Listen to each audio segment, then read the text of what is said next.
Hi అండి, అందరికీ నమస్కారం.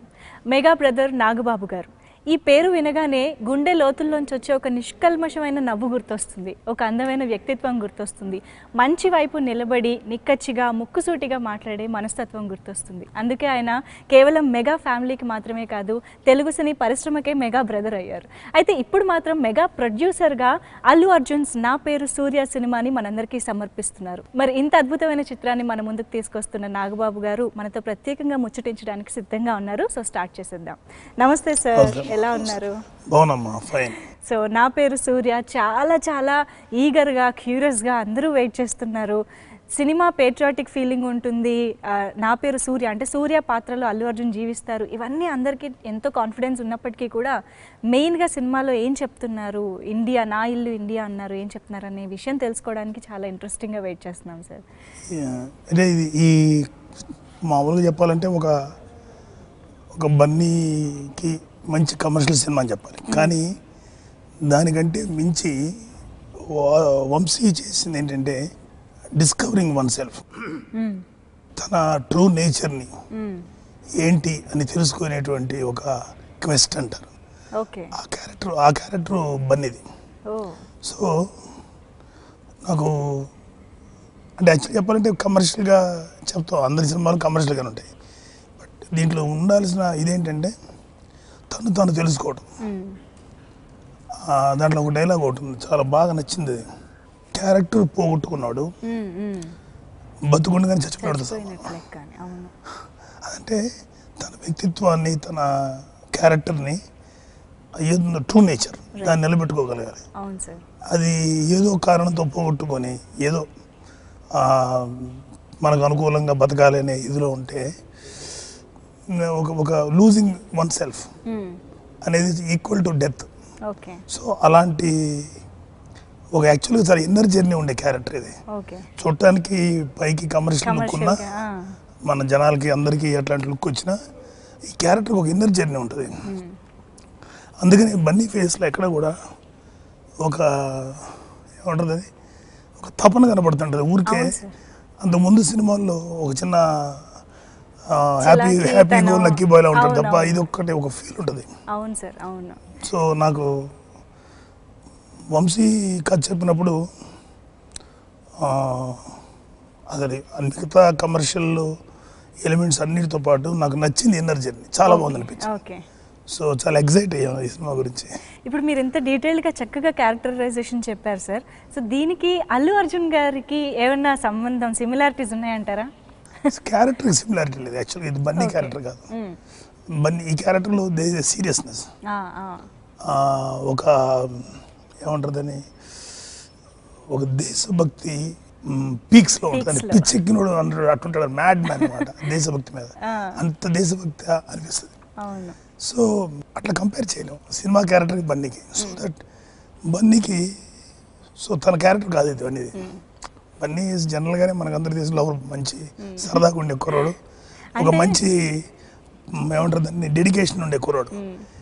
ఈ ఏంటంటే ఆ విధంగా చూసుకుంటే ఒక చిన్న సిమిలారిటీ ఉన్న ఈ క్యారెక్టర్ బన్నీ ఇంకొక న్యూ యాటిట్యూడ్, ఒక కొత్త ఆలోచనని, కొత్త వ్యక్తిత్వాన్ని ఆవిష్కరించాడు. కాబట్టి ఇది బన్నీకి ఒక డిఫరెంట్, ఇది బన్నీకి సంబంధం లేనటువంటి క్యారెక్టర్.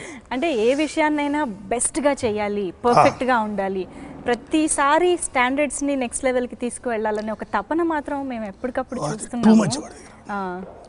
అంటే ఇంతకుముందు దువ్వాడ జగన్నాథం వచ్చింది. అవును. అసలు Duvvada Jagannath first point characterization, performance ఇవన్నీ పక్కన పెడితే ముందు మేక్ ఓవర్, తాను మార్చుకోవడం. ఆ దువ్వాడ జగన్నాథంలో ఒక బ్రాహ్మిన్ బాయ్ లాగాను, లేకపోతే ఒక మాఫియా, ఆ లుక్ అంతా బాగానే ఉంటుంది, స్మార్ట్గా ఉంటుంది. దీనికి వచ్చేటప్పటికి మనం చూస్తున్నాం స్టిల్స్లో కానీ ఒక హార్డ్ కోర్ ఆర్మీ పర్సనల్లా ఉంటాడు. అంటే ఇలాంటి వాళ్ళు చాలామంది చూస్తుంటాం ఒరిజినల్ లైఫ్లో. వాళ్ళు గట్టిగా మాట్లాడితే ఒకటి బిగుతారేమో అనే భయం ఉంటుంది, అంత భయం వేస్తుంటుంది. అలా తయారు చేసుకున్నాడు వాడు. బన్నీ మేక్ ఓవర్లో నాకు బాగా నచ్చింది.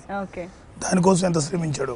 అవునవును. మీకు రియల్ లైఫ్లో ఆర్మీ పర్సన్స్ ఎవరన్నా తెలుసా సార్? వాళ్ళ గురించి మీకు ఏమన్నా మా పెదనాన్నగారు ఆర్మీలో పనిచేశారు.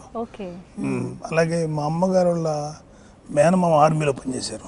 ఆర్మీలో పనిచేసే వాళ్ళకి మనకి ఎలా అనిపిస్తుంటే వాళ్ళు జీతం కోసం పనిచేస్తారు అందరిలాగా అనుకోవచ్చు మనం. చాలామంది అదే అనుకుంటారు. కానీ వాళ్ళకి మనకి కామన్ మ్యాన్కి వాళ్ళకి ఉన్న ఒకే ఒక తేడా ఏంటంటే వాళ్ళకి మన మీద కన్నా మనకన్నా దేశభక్తి చాలా ఇంటెన్స్గా ఉంటుంది, తీవ్రత ఎక్కువ ఉంటుంది. బికాజ్ వాళ్ళు దేశానికి వచ్చేటువంటి ఎక్స్టర్నల్ థ్రెట్స్ కానీ ఇలాంటివన్నీ వాళ్ళకి బాగా తెలుస్తుంటాయి. సో వాళ్ళకి కంట్రీ ఫీలింగ్ చాలా ఎక్కువ ఉంటుంది ఎనీ ఆర్మీ పర్సనల్కి. So that is the major difference మనకి వాళ్ళకి. మనకంటే కంఫర్టబుల్గా ఉంటాం కాబట్టి మనం అంతగా దేశభక్తి గురించి పట్టించుకోం. అంటే కనీసం జనగణమన వస్తున్నా కనీసం ఎవరికి జనగణమన కూడా రాదు. గముక్కుని ఎవరన్నా జనగణమని చెప్పమంటే వందే మాత్రం చెప్పమంటే కన్ఫ్యూజ్ అయిపోతారు. పెద్ద పెద్ద రాజకీయ నాయకులు కన్ఫ్యూజ్ అయ్యారు మధ్యన టీవీ ఛానల్స్లో. సో మనకన్నా 100% ఆ విషయంలో మాత్రం నేను యాక్సెప్ట్ చేయాలి.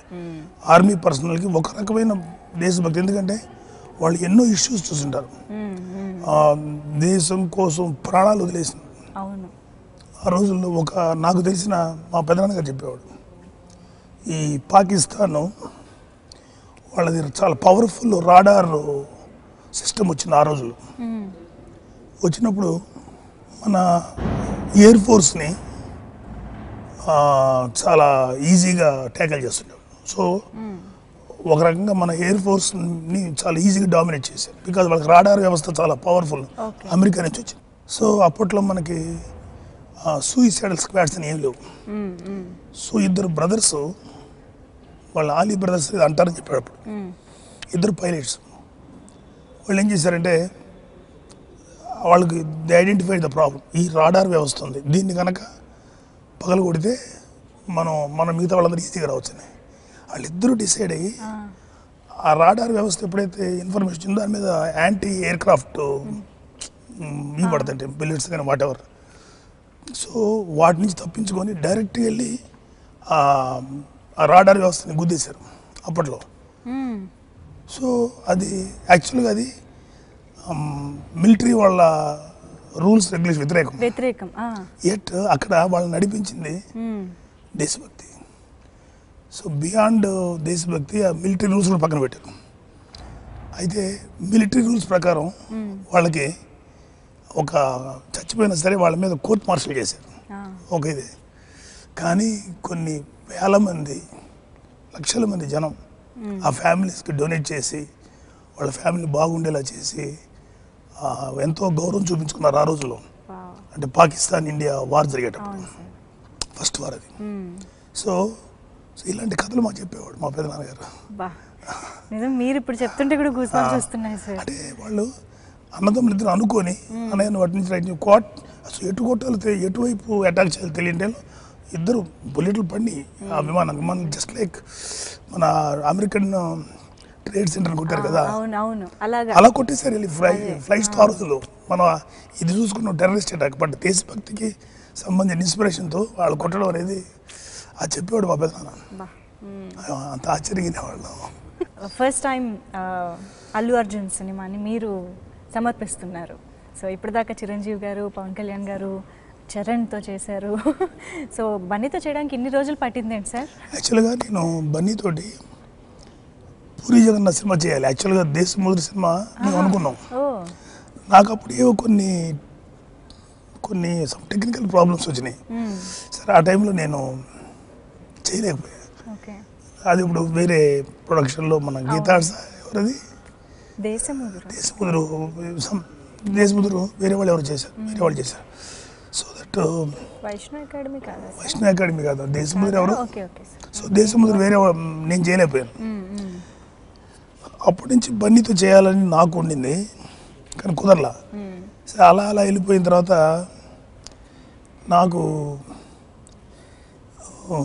ఒక 2010లో ఇంకా సినిమాలు చేయకూడదు అంటే, నేను మా చరణ్ బాబుకి అన్ని సక్సెస్లో ట్రావెల్ చేస్తున్నా మా అబ్బాయి మా చరణ్కి ఒక మంచి సక్సెస్ ఇవ్వలేకపోయాను ఆ రేంజ్ ద్వారా.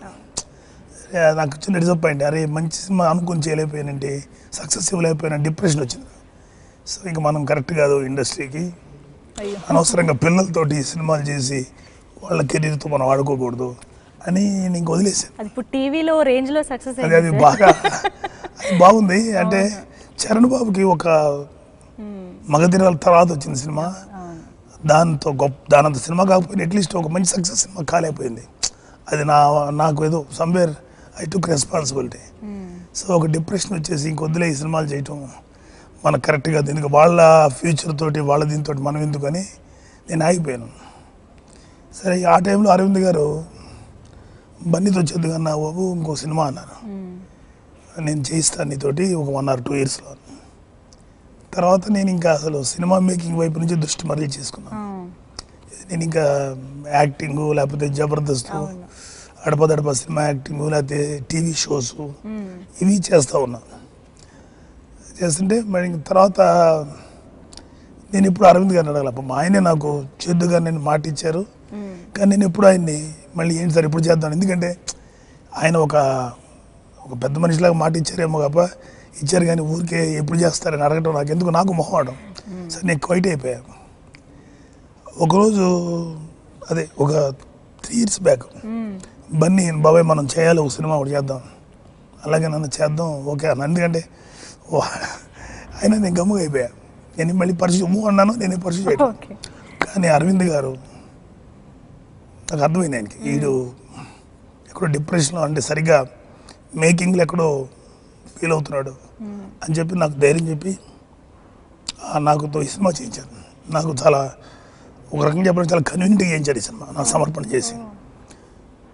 నాకు నిన్న కూడా మీటింగ్లో చెప్పాను మన ఫంక్షన్లో, ఇప్పుడు ఒక సినిమా మనం చేయటం పాసిబిలిటీస్ చాలా ఉంటాయి, కానీ నాకు లోపల ఒక నమ్మకం పోయింది. యాజ్ ఎ ఫిల్మ్ మేకర్గా మనం చేయలేము ఇంక సినిమాలు అని, ఇంకా సో ఒక ఈ ఆరెంజ్తో ఇంకా లాస్ట్, ఇంకా సినిమా మనం ఫర్దర్గా చేయలేమేమో, వద్దులే అనుకుని మానేసాను.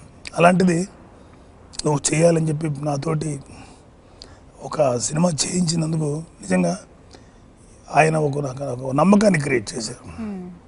అదర్ దెన్ ఆయన నాకు ఇచ్చిన సినిమా మేకింగ్లో నాకు ఇచ్చిన గౌరవం ఇవన్నిటితో పాటు మళ్ళీ ఫ్యూచర్లో సినిమాలు చేయొచ్చు నేను కూడా అనేది, అది అంటే ఆయన ఊరికే కబుర్లు చెప్పి గంటలు ఉపన్యాసాలు ఇచ్చే మనిషి కాదు, జస్ట్ ఏదైనా ఉంటే చేతలు చేసి చూపిస్తాడు. సో ఆయన అట్లాగా. అలాగే బన్నీతో బేసికల్గా ఏంటంటే నాకు బాగా ఇష్టం నాకు బన్నీ అంటే, ఎందుకంటే మా రిలేటివ్స్ పిల్లలందరిలోనూ అందరితోటి కలిసిపోయేటువంటి ఒక హమాప్కే హైకోన్లో సల్మాన్ ఖాన్ అయిపోయాడు. అందరితో ఆడ మగ పిల్ల పెద్ద అందరినీ ఒక రౌండ్ వేస్తాడు వచ్చేటట్టు. సో అందరికీ వాడు డార్లింగ్ పర్సన్ మా రిలేటివ్స్ లో. ఈవెంట్ లో చరణ్ కూడా అన్నారు, డాన్సులు అవి తెగ చలాకీగా అన్ని చేసేసేవారు. డిశ్చార్జ్ కానీ బ్యాటరీలు అంటున్నాడు ఎప్పుడైనా. సో అప్పుడు అది అనుకున్నా, అది చేయలేదు అప్పుడు మన దేశముద్ర అప్పుడు. సో నాకు అదొక డిసప్పాయింట్మెంట్ ఉంది. కానీ ఇంకొద్దులే వాళ్ళ లైఫ్ తోటి మనం ఎందుకు, మనం కరెక్ట్ కాదు అనుకున్నప్పుడు అరవింద్ గారు నాకు ధైర్యం ఇచ్చి ఈ సినిమా చేయించారు. నాకు అండ్ బన్నీ కూడా బాబాయ్కి ఏదైనా చేయాలి, మనం వైపు నుంచి మనం ఏదైనా ఒక సినిమా చేస్తే బాగుంటుంది అనేది తను కూడా ఒక ఇనిషియేటివ్. నేను చేయనంటే వాళ్ళ నాన్నగారు కూడా ఏం చేయలేరు. అక్కడ ఇద్దరు బోత్ ఫాదర్ అండ్ సన్ నాతో చేయాలి, నన్ను చేయించారంటే వాళ్ళ, అందుకని వాళ్ళిద్దరు కూడా ఒక రకంగా చెప్పాలి బన్నీతో సహా దే క్రియేటెడ్ కాన్ఫిడెన్స్, మళ్ళీ సినిమా చేయగలవు నువ్వు అనే నమ్మకాన్ని నాకు ఇచ్చారు. సో అది దానికి నేను థ్యాంక్స్ అని ఒక చిన్న మాట చెప్తే సరిపోదు, లోపల చాలా ఉంటుంది, అది ఎట్లాగా మాటల రూపంలో చెప్పాలో తెలియదు నాకు. Thank you Bunny and Aravind garu, I cannot forget you. అయితే సార్ ఇప్పుడు రాజమౌళి గారు, కొరటాల శివ గారు, ఇలా త్రివిక్రమ్ గారు, ఒక్కొక్క డైరెక్టర్కి ఒక్కొక్క మార్క్ ఉంటుంది కదా, వీళ్ళ సినిమాలు అంటే ఇలా ఉంటాయని ఒక ఎక్స్పెక్టేషన్ ఉంటుంది. సో వంశీ గారు ఎలాంటి మార్క్ క్రియేట్ చేస్తారంటారు? మీ వంశీ ఒక స్పెషల్ మార్క్ క్రియేట్ చేసి ఉంటాడు, ఈ లిస్ట్లోకి రాడు. He'll have his own mark. Okay definite, ఎందుకంటే అతనికి ఉన్న strong point content, script. Vamsi అంతకుముందు హిట్ అయిన ప్రతి వంశీ సినిమా కూడా చాలా స్ట్రాంగ్ స్క్రిప్ట్స్, దీంట్లో ఇంకో ఇదేంటంటే Vamsi dialogues, Trivikram scene dialogues అంటే అందరికి ఇష్టపడతాం, అలా ఉంటాయి. ఓకే. త్రివిక్రమ్ సీన్ స్టైల్లో రాసుకున్నాడు, అంటే అంత ఎంటర్టైన్ చేశాడు ఇలా. అండ్ ఎమోషన్ సీన్స్ అయితే చాలా బాగా రాసుకున్నాడు. సో టోటల్గా వంశీకి ఒక డెఫినెట్గా ఒక యూనిక్ నేమ్ అయితే వస్తుంది. యూనిక్ అంటే మామూలు ఇది కూడా కమర్షియల్ డైరెక్టర్లోనే ఇతను ఒక సపరేట్, దీన్ని కొంతమంది ఫాలో అయ్యేటువంటి అవకాశం ఉంటుంది, అంత బాగా చేసుకుని వచ్చాడు. ఓకే. ప్రీ రిలీజ్ ఈవెంట్ చాలా గ్రాండ్గా జరిగింది. అండ్ అల్లు అర్జున్ గారు ఆయన అంటే నేషనల్ యాంథమ్ ప్లే చేసి జస్ట్ నుంచోవడం కాకుండా ఆయనే పాడడం అనేది అందరికీ నిజంగా ఇంకా భలే అనిపించింది. అండ్ యా, ఆ సందర్భంలో అల్లు అరవింద్ గారు ఒక మాట అన్నారు. సో అండ్ చరణ్ గారు మళ్ళీ దానికి నోట్ చేశారు కూడా, కాంట్రవర్సీ వదలవు. సో అంటే ఎలాంటి బ్యాడ్ రివ్యూస్ ఆర్ ఎలాంటిది వచ్చే ఛాన్సెస్ ఉన్నాయి అని అనిపించినా కూడా మన కాన్ఫిడెన్స్ అలాగే ఉంది, చెక్కు చెదరకుండా సినిమా అద్భుతంగా ఉంటుంది అనేసి. సో దాని గురించి మీరు ఏమైనా చెప్పాలనుకుంటున్నారు? ఏమో ఇప్పుడు సినిమా చూసి రివ్యూ రాసే ఒక మనిషి, ఆ రివ్యూ రాసేవాడి ఒపీనియన్ తప్ప అది కోట్ల మంది ప్రేక్షకుల రిప్రజెంటేషన్ కాదు. వాడు ఎవడైనా సరే, సో వాడిది ఒక ఒపీనియన్ ఉంటుంది. ఆ ఒపీనియన్ గొప్పగా ఉండొచ్చు, పరమ చండాలంగానే ఉండొచ్చు. సో ఒక సినిమా బాగలేదు, యావరేజ్గా ఉందన్న తర్వాత అది రికార్డ్ బ్రేక్స్ క్రియేట్ చేయొచ్చు. అలాంటి సందర్భాలు చాలా ఉన్నాయి. రంగస్థలం మీద కొంతమంది బ్యాడ్ రివ్యూస్ లేకపోతే యావరేజ్ రివ్యూ రాశారు, అది నాన్ బాహుబలి రికార్డ్స్ అని బ్రేక్ చేసింది. సో అసలు we don't care about reviews, ఎందుకంటే రివ్యూలను బట్టి సినిమాలు ఆడవు. జనాలకు తెలుస్తుంది ఒక సినిమా వచ్చిందంటే మనకన్నా స్ట్రాంగ్ అండర్స్టాండింగ్, వాళ్ళు మనలాగా అనలైజ్ చేయలేకపోవచ్చు, మనలాగా అండర్స్టాండ్ చేసుకోలేకపోవచ్చు, కానీ వాళ్ళకి ఆ సినిమా ఒక సినిమా గురించి వాళ్ళు చూసినా విన్నా వాళ్ళు ఏదో సందేహం తెలియదు కనెక్ట్. కొన్ని సినిమాలు కనెక్ట్ గారు ఆ సినిమా అలాగే పోతాయి. కొన్ని సినిమాల మీద విపరీతం క్రేజ్ మడకపోయినా సరే, సో వాళ్ళు they are the real judges. డెఫినెట్గా సినిమా బాగుంటే ఈ రివ్యూస్ ఏవి, ఈ రివ్యూస్ చాలా గొప్పగా రాసినా కొన్ని సినిమాలు ఆడవు. ఈ రివ్యూస్ ఏమి గొప్పగా రాకపోయినా ఆడే సినిమా సూపర్గా ఆడుతుంది, ఆడాల్సిన సినిమా. సో అసలు డిపెండ్ అవ్వక్కర్లా, ఈ రివ్యూస్ గురించి ఆలోచించక్కర్లా. చాలా చాలా సినిమాలు మెగా ఫ్యామిలీ నుంచి ముఖ్యంగా ఇలా బ్లాక్ బస్టర్స్ రావాలి ఇండస్ట్రీకి, అండ్ ఇండస్ట్రీ ఎప్పుడూ ఇలా చక్కగా ఆనందంగా కళకళలాడుతూ వెలిసిల్లాలని మనస్ఫూర్తిగా కోరుకుంటున్నాను సార్.